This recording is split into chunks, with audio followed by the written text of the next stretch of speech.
this week on the Bubble Chat. So I think it'll all die down, and people just get used to it. I think it's really, really sad and very unimaginable for his wife. First of all, everybody's human. I feel like Will Smith was very frustrated. That is just a nightmare. Like, oh my God. I just couldn't believe it. I think that it's okay to stop a house that's $34.5 million. Shit, that's a big decision to make. I thought it was amazing. I really thought it was amazing because I've been seeing so many teachers being rewarded for so much. It really, really is a rough world out there, and we just need to know. We just need to be prepared, and we need to be careful. And careful.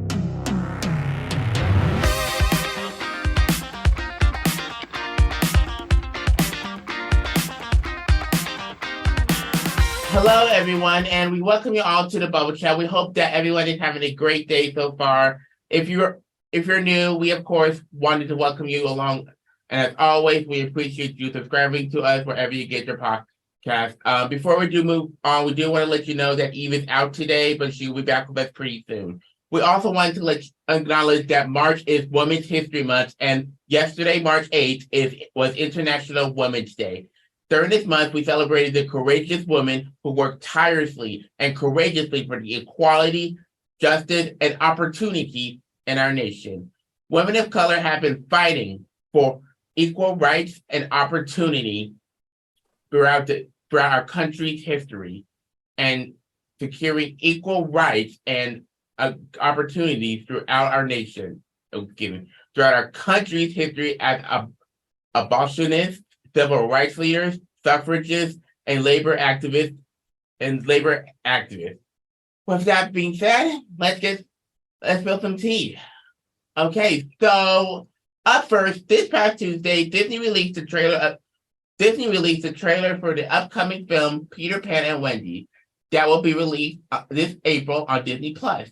Nevertheless, Twitter users are less than impressed with the new Tinkerbell played by Yara Shahidi. According to TMZ, a bunch of Twitter users are complaining about the switch up, claiming that it feels like this is more intended in image than inclusivity. One Twitter echoed that Disney is, quote, more focused on race-swapping original characters and opposed to putting in the time to make a new product with a more diverse cast. And of course, this is a similar situation when Disney made a similar move for the upcoming live-action film The Little Mermaid when they cast Halle Bailey as Ariel, or Haley Bailey. I hope I said it right. So, what are your thoughts on this situation? And do you think that this is one of the examples of Disney showing inclusivity or showing image? Actually, I just think everybody's in shock because, the world is pretty much embracing the new culture that's always been around, but they're now embracing it. So I think it'll all die down, and people just get used to it. Sad to say that people are subconsciously racist, as well as consciously racist. So I don't care because I don't think nothing about it. I just feel like it's gonna all die down soon when they just get used to it, and it's a beautiful thing. Yeah, and I think Disney is trying to create an inclusive future, and the Disney Plus disclaimer is an example of doing so. If you watch Peter Pan or Aladdin, or I think maybe Robin Hood, a disclaimer will say that it may contain like racist content. I don't know if you know, but recently back in the day, Disney did some like racial stereotypes that they thought were okay, but in reality they're not. And a Twitter user said that Dove Cameron would have been Tinkerbell for the Disney Plus movie. I mean, I honestly thought she would do well as a character for Tinkerbell, but at the same time, I don't think nowadays it's necessary to cast someone based on their skin color. And I just really think that and just like you said, Mom, hopefully this will all die down and people will have no other choice but to get used to it. And so do you think Disney was inclusive to cast Yara Shahidi as Tinkerbell, or they should have stick with casting a white member as Tinkerbell? I think they should always cast the best actress, whether Right. it's a white or black, whoever portrays the character the best. I It's feel all you. about the acting skills to bring it alive and make it do what it do. Being that they finally brought in an African American, it makes it very exciting and intriguing. So it's very, very interesting to watch. And I think that they would engage more because it's different and everybody's talking about it. But when it gets right down to it, it's about the quality of the actress. Mm. Yeah, I feel you. I think people are just there are some people who may be stuck in like I think the 20th century where everything was played out before this change happened. What do you mean? I mean, like they're all stuck in the fact where everything is done based on skin color and gender stereotypes. Like I remember when I remember when I was a kid, I told you that I wanted an easy bake oven, but you said it was for girls. And now we're in 2023, and like it's basically everyone can play with like any toys. Basically, like toys are for everyone. It's not just for boys and girls. It's for everyone. Just like the Tinkerbell movie. It's not movie. Anyone can play Tinkerbell. If I'm being honest. So wait a minute. You asked me for an easy bake oven, and I didn't get it for you. When I was a kid, How old were you? I think I was maybe like 5, but I was so young. I was too young. But I didn't get it for you Nope. because I said it was for girls. Yes, I said that, or your dad said that. you said that. You said it. I am so sorry. I got used to not having it, but it's okay. I mean, you just didn't know about it, or something like that. I don't know, but I just feel bad because I should have bought you that because you're a great cook, and I'm sure you would have been all into that easy bake oven. And me saying that was for girls, that was very ignorant of me. And I think back then they probably just came in pink, which still was no big deal. But had you insisted, I'm sure I would have got it. But my apologies, son. oh, I didn't really insist. I didn't really insist it. I think you wanted to get it for me. I think you wanted to give me the easy bake oven. You just didn't have the money because it was expensive, and I didn't even know it was expensive until recently. If I'm being honest. Hmm. Okay. Well, you don't have any issues behind that, do you? Not at all. Very good. It's 2023. It's 2023. We're not in the 1950s anymore. Oh, wait. Right. But had you insisted, I would have got you that oven. I don't remember that, but I feel bad because I don't ever want to deny my kids of anything, especially when I said it's for girls. That was very ignorant of me. So I apologize. It's fine. Okay. By now, I'm sure everyone heard the disappearance of San Francisco radio host Jeffery Vandergrift, known as JV, on February 23rd. JV has been missing since leaving his house that night. His wife, Natasha Yee, issued a statement. JV and I have always considered this community part of our family. So I want to let you know that personal information has recently been discovered that lead us to believe JB will not be coming back. I tell you this with incredible pain and sadness in my heart, according to Cron 4. The San Francisco Police Department claimed that no foul play was suspected in his disappearance. What are your guys' thoughts about JV's disappearance, especially after finding out that it's unlikely that he will be brought back home? I think it's really, really sad and very unimaginable for his wife, because back in last August, he revealed that he was diagnosed with Lyme disease and that he enjoyed his life to the fullest. And on February 23rd, he gave a troubling post online, which was 3 days before he went missing. And this is according to People magazine. He edited his recent caption 3 days ago before he went missing, and the reason why it was believed that JV wasn't going to come back home. From my point of view, it would represent a suicide note. Although I do not know for sure, but that's what it's looking like, and I really, really hope that is not the case. What are your thoughts? That's very sad, and I am praying for his wife and family. On behalf of the Bubble Chat, we're keeping JV in our prayers for a safe return home. As soon as more information becomes available, we will keep you updated. Up next, comedian Chris Rock has addressed the slap on Netflix first live stand-up special, Chris Rock, Selective Outrage. As many of you know, 1 year ago, Chris Rock has been slapped by Will Smith, at least at last year's Academy Awards, after Chris made a joke about Will's wife, Jada Pinkett Smith. In the days after the incident, the organization banned Will Smith from Oscar ceremonies for 10 years. Guys, what are your thoughts on Chris' statement about the slap he got from Will Smith? Can I speak on that first? Go ahead. I have mixed feelings about it.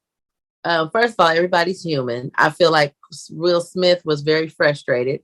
I feel like he acted out of emotion, and he should not have slapped Will Smith had he thought about the fact that he was, at the Academy Awards. Like, it's not like you were at a picnic in somebody's backyard. So, dude, you are at the Academy Awards, and you could have saved that slap and slapped him later.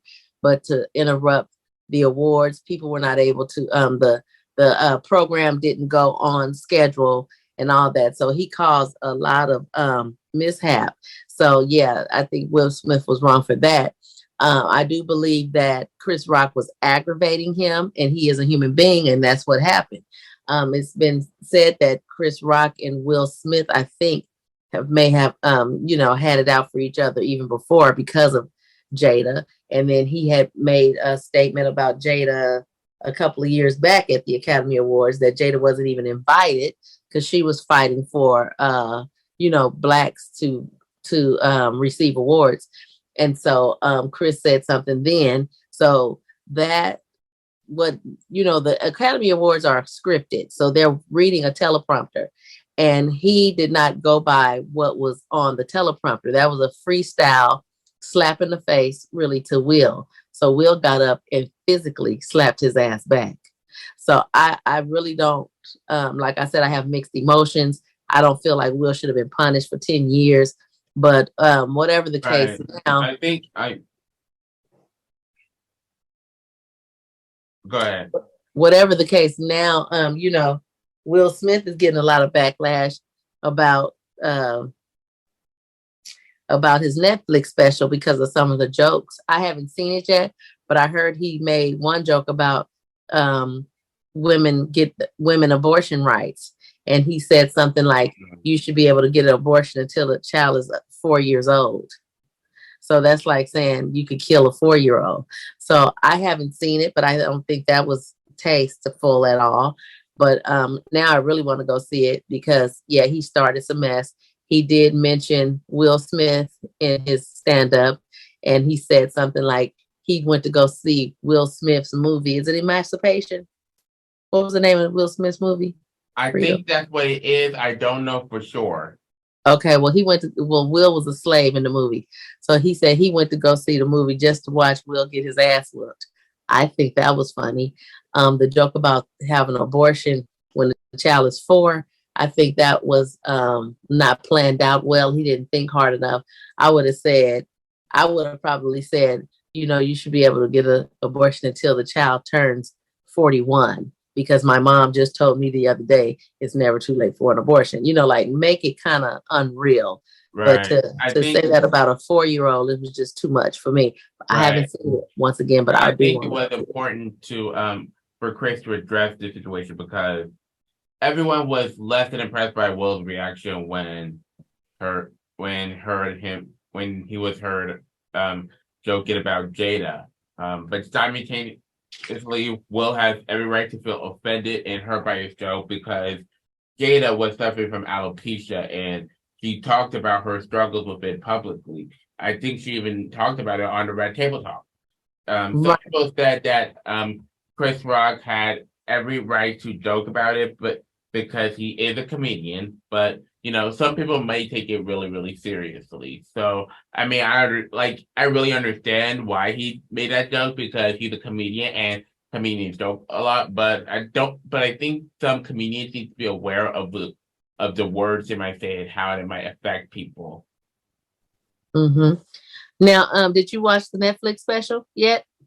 No, I didn't even know he had a Netflix special until I just checked it out. Okay, well, I'll be probably watching that tonight. Yeah. Well, okay. In honor of Women's History Month, we will be talking about today's Her Story features throughout the month of March.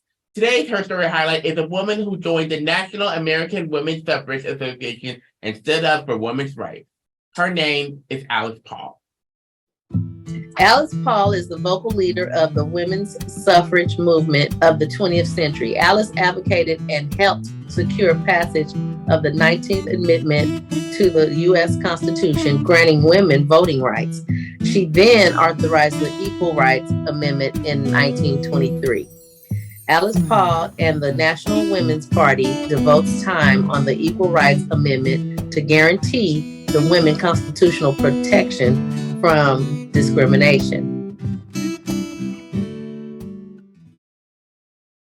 Welcome back to the Bubble Chat with more of today's topics. For our next story, the bodies of 2 out of the 4 U.S. citizens who went missing this past week after a violent kidnapping in Mexico this past week have been found lifeless and the others are alive. According to the Tamaulipas governor, Americo Villarreal, I do hope I said that right, one of the U.S. citizens was injured and the other was not. The Attorney General in Tamaulipas, once again, I do hope I said that right, claims that the group of Americans were found as a result of joint search operations. However, it's unknown of how the officials located and rescued them. What are your thoughts on this? I think that is just a nightmare. Like, oh my God.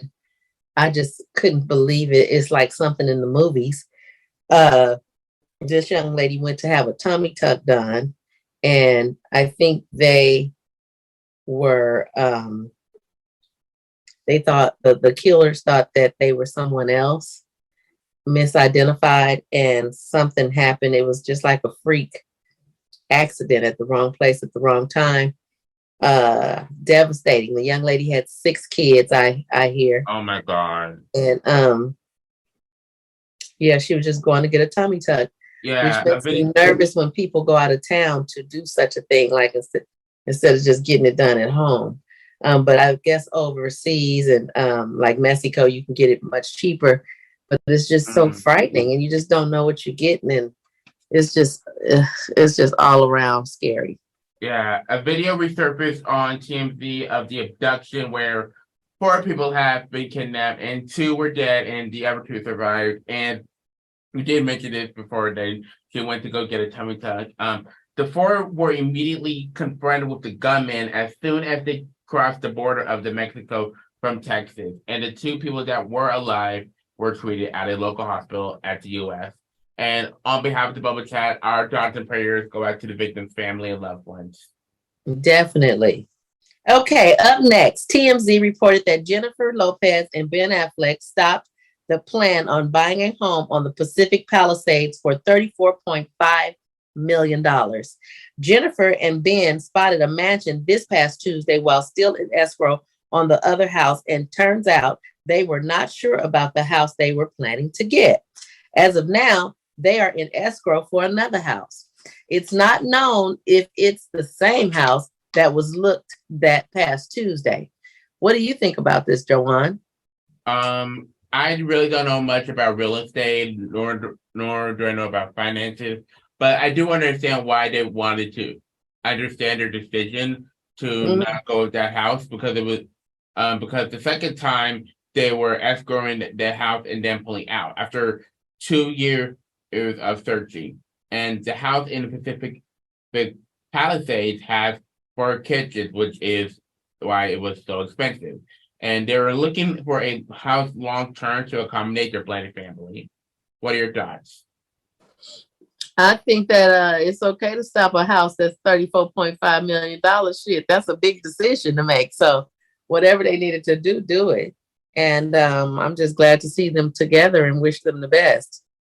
What do you think? Would you get a house in Pacific Palisades? No, I don't care if I was a billionaire. I think I would still just live pretty normal and try to stay low key and, bless a lot of people, which I'm sure they bless a lot of people too. But I'm just not interested in no big old house like that ever. It makes me nervous to be in a house so big and I can't touch every room. I like to get up and check the house, lock the doors, and make sure everybody's cool. And if I'm in a big ass house like that, it might be a house invasion or something like that. Then I got to, be walking around the house with my pistol. I know you got security, but I'll be somebody's ass walking my house. Just kidding. But anyway, enough of that. Okay. For our next story, actor Mark Whalberg surprises a teacher from Dallas, Texas. The teacher named Jack Farley is a huge fan of Whalberg's filming as Mark was found signing bottles of Fletcher Azal tequila, which is a liquor brand he invested in. Mark suggested the teacher to record a video to show to her classroom, and the video is on TikTok, has gained over 800,000 views, probably 1 million by now. What are your thoughts on this, Joanne? I thought it was amazing. I really thought it was amazing because I've been seeing so many teachers being rewarded for so much because nobody said being a teacher was going to be easy. I've been talking to my sister Erica, and she's been telling me that how stressed she's been as a teacher, because lately. I've been getting in touch with her a few times, and I've been asking her how her job was, and she said that it wasn't easy, but she's still doing the best she can because I think for teachers they have to grade a lot of papers, have to attend a lot of meetings, and they have to basically try to keep the class down. But with so many students, so but really really huge shout out to my sister Erica. For those of you who may have been not known, she has been my aide because of my superpower. And yes, I do refer my disability as a learning disability as a superpower.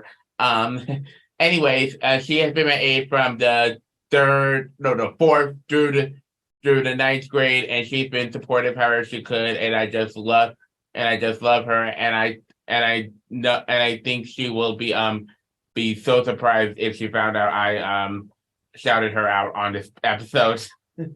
But going back to this, I really really think it's a blessing to see Mark Whalberg surprising his teacher, and I think she was trying to show her class, she wants to show her class after that week, to see that, oh my God, I did that. What, Mark Whalberg? What are your thoughts? I think it's adorable. I love TikTok. I love when you can take a teacher who's used to the normal everyday, go to work, grade papers, make kids sit down and go through all the stress of that. And it's just an everyday thing. So every now and then when something exciting like that comes into their lives, that's fun. And that's what they deserve. They deserve to be, rewarded. They deserve to be acknowledged. They deserve to let their hair down every now and then. And that just makes their job worth having. I like it, and I think they should do more of it. Yeah, would you surprise a teacher? Totally, I would totally surprise a teacher. It's my dream to make that kind of money and have millions and go around being a superhero. And teachers would definitely, especially special ed teachers and nurses, especially these nurses that are in the senior homes dealing with the seniors and being nice to them. And, let's make the world a better place. I want to be a superhero. And I wanted to be a superhero also. But you are a superhero. I think I am too. We're just on a lower scale of it, but one day we'll be superheroes. Right. Okay, so for our last story today, the release of the release of more footage from the January 7th traffic stop that led to the fatal police beating of Tyre Nichols was delayed Wednesday. According to CNN, a court order claimed that the U.S. Department of Justice announced that it would perform a review of According to CNN, a court order claimed that the U.S. Department of Justice announced that it would perform a review of the Memphis Police Department after Nichols' death. Officials were planning to release the video, which was approximately 20 hours from that night of the beating. The unreleased footage was planning to consist of audio that was said after the beating and after Nichols was hospitalized. What are your thoughts on the announcement to delay the video? Maybe they're getting more information, and I don't know. Like, that's just devastating. It's very frightening. And if they're delaying the video, it may be too graphic and they don't want the family to see, or they're probably investigating, getting, more. Right. What is the word? Not more clues, but more investigation. Evidence. More evidence. Yeah. So that's very frightening. Yeah, the officers how forensics could get for the forensic departments, how they can investigate and find little stuff such as a small piece of lint could lead up to what happened. A strand of hair could lead up to what happened. A text message, a purchase from Safeway that was used on the Safeway card. I remember this one guy was selling drugs, and in court they ran his Safeway card, and they saw that he was buying so many Ziploc bags, like boxes and boxes of Ziploc bags. And that helped the case. That helped him be found guilty. So maybe they're just waiting to give that because they're trying to get more evidence, or like I said, maybe it's just too graphic to show right now and they don't want it to get, in the family's hands. Might be children involved. Who knows? But I just know that bad. Officers have been criminally charged, which is probably the reason, I don't know for sure, of why the video was being delayed. And according to WLKY, Breonna Taylor's mom, Tamika Palmer, spoke up after the findings in LMPD investigation. Tamika Palmer claims it's heartbreaking to know that everything you've been saying from day one has to be said again. Palmer claimed that it was heartbreak all over again. So what are your thoughts on what Tamika Palmer has said? Nobody should have to go through something at all. It's just sad. Yeah, it really is. And you just never know who's up next. Right. She probably didn't never grow up in the world thinking that was gonna happen. Yeah, and it really is a rough world out there, and we just never know. We just need to be prepared, and we need to be careful, and we need to just keep educating ourselves and focus on trying to do everything we can to make a difference together in this country. Okay. Well, that's all the hot topics that we have for today. And we thank you so much for tuning in as always. We love to hear what you guys think about what we discussed. Let us know in the comments and reviews. And as always, subscribe to wherever you get your podcasts. We have been your host, and until next time, thank you so much. Bye, guys. Bye-bye.